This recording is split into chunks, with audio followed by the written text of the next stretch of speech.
IIT, Ministry of Commerce and Industry, from different northeastern states, organizers, participants, and dear friends. It is my privilege to be with you today at this road show in Hyderabad by Donor and FICCI as part of the Northeast Investors Summit. I think most of the details, the opportunities were given by Joint Secretary Donor, and the details of the connectivity also are being given, and details of different raw materials available, and the investors can think of different opportunities were given by the Joint Secretary, and also Director DA50 has given what are the incentive schemes that were in existence for the investors to consider for the investment in Northeast. Northeast India is blessed with fertile land, abundant water resources, mineral wealth, and an educated workforce. The region is rich in oil and natural gas, coal, limestone, minerals, timber, medicinal plants, bamboo, and forest products. The need of the hour is for the industrialists to develop these resources with the latest technologies available. And for this to happen, ease of connectivity is the utmost priority for the industrialists to think about investment. If the connectivity is not there, nobody is willing to come. For the most part of the history of independent India, Northeast India was a neglected and forgotten part of the country. For many decades, the region was infested with militancy and also insurgency. However, the Union government under the leadership of Honorable Prime Minister Shri Narendra Modi ji has transformed the region in the last 10 years. The Ministry of Donor itself was established in 2001 by the NDA government led by then Honorable Prime Minister Sri Atal Bihari Vajpayee. Honorable Prime Minister Narendra Modi, who called the 8 northeastern states as Ashtalakshmi, has visited the region for more than 60 times during these 10 years. Under him, the union ministers have visited more than 400 times. There has been 74% reduction in insurgency incidents, 60% reduction in incidents of attacks on security forces, and 89% reduction in civilian deaths. Importantly, that means the peace is prevailing now in the Northeast, where the industrialists can think of investment in Northeast region. When we come to connectivity, importantly, connectivity in all its dimensions has improved by leaps and bounds during the last 10 years. Under road connectivity, more than 3,000 kilometers of road have been completed already. Almost 10,000 kilometers of road are to be laid in the next 3 years, and around 400 projects worth over 1 lakh crore are under construction. Under rail connectivity, around 900 kilometers of track have been converted to broad gauge.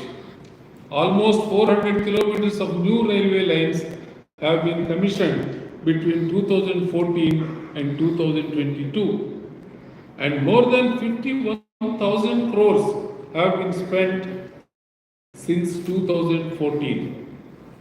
19 new rail projects with approximately 78,000 crores have been already sanctioned.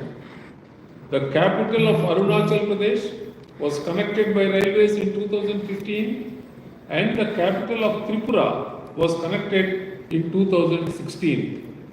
Next year, the capital of Mizoram will be connected by the railway line. Sikkim is also expected to be connected by next year. That means all the northeastern states are going to be connected by railway line. Under air connectivity, there has been 113% increase in air traffic since 2014. While there were only 9 airports in the entire Northeast in the preceding 68 years from independence. As many as 8 airports have come up within the last 8 years only. Altogether, taking to 8 plus 9, 17 airports in the Northeast. A greenfield airport was operationalized in 2018 at Pakyong, Sikkim. Another greenfield airport at Hollongi, Arunachal Pradesh, has been operational since 2022. While there was only one waterway in 2014 in the entire Northeast, the number increased to 18 waterways by 2022. 6,000 crores have been sanctioned for development of 2 national waterways in the Northeast. Around 3,500 crores have also been spent for improving telecom infrastructure. The Union Cabinet has approved 4G connectivity for more than 4,500 villages and 4G saturation project is currently undertaken. It is under process. Private telecom operators, Jio and Airtel, have already introduced 5G in Northeast. Currently, the whole Northeast India is connected to mainland India only via a small land route in West Bengal known as the Siliguri Corridor or the Chicken's Neck, which is only around 21 kilometers wide at its narrowest section. This limitation has driven up the price of logistics. I think this is one of the prime consideration for the investors. The opening is only one. If something happens to Chicken Neck, what will be the connectivity point for the Northeast to the mainland? To provide an alternative route, Government of India has undertaken a massive project called the Kaladan Multimodal Transit Transport Project, KMMTTP. The KMMTTP will provide a crucial alternative sea route between Northeast and mainland India via Bay of Bengal from Calcutta through the Sitwe port in Myanmar and ultimately into Northeast India through Mizoram. The KMMTTP project, once completed, will be a game changer to the entire Northeast region. Alternatively, multimodal routes are also being explored via Chittagong port in Bangladesh, which will ultimately reach Tripura in Northeast India. Therefore, it is clear that connectivity and transportation has improved tremendously in the last decade in Northeast India. This has led to an opportune movement for industrialists to invest in Northeast. Improvement in connectivity, particularly with the entry of trains, will lead to easy transportation of goods and finished products throughout the country. Today, I wish to talk about one investment opportunity in the Northeast, which is the production of ethanol from bamboo.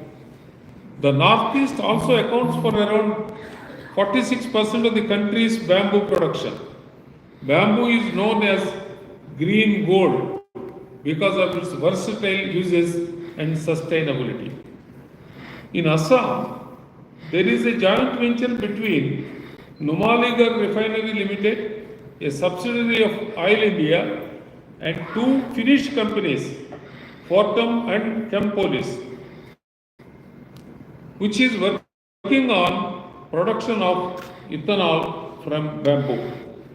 This joint venture called the Assam Bioethanol Private Limited has an annual rated production capacity of 48,900 metric tons of ethanol, 19,000 metric tons of furfural, 11,000 metric tons of acetic acid, and 31,000 metric tons of food grade liquid carbon dioxide, CO2.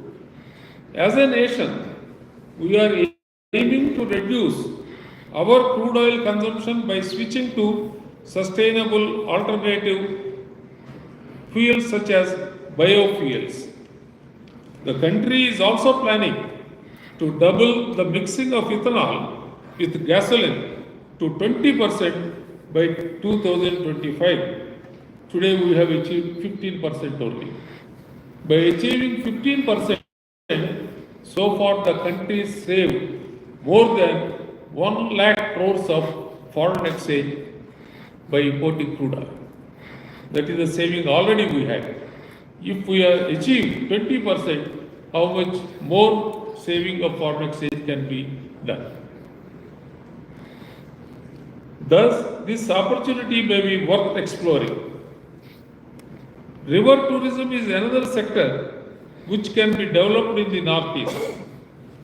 Just last year, Honorable Prime Minister, I think many of you might have remembered, he flagged off the MV Ganga Vilas, the world's longest river cruise, which started from Varanasi, ended at Dibrugarh in Assam. The Northeast, with its numerous rivers, advantageous terrains, and lushful greenery, offers huge potential for tourist service providers. Helicopter service is yet another sector with massive potential in the Northeast. I urge the private players to explore the construction of heliports and providing helicopter services, for which the tourism ministry is offering UDAN scheme. The cost of fares will be less.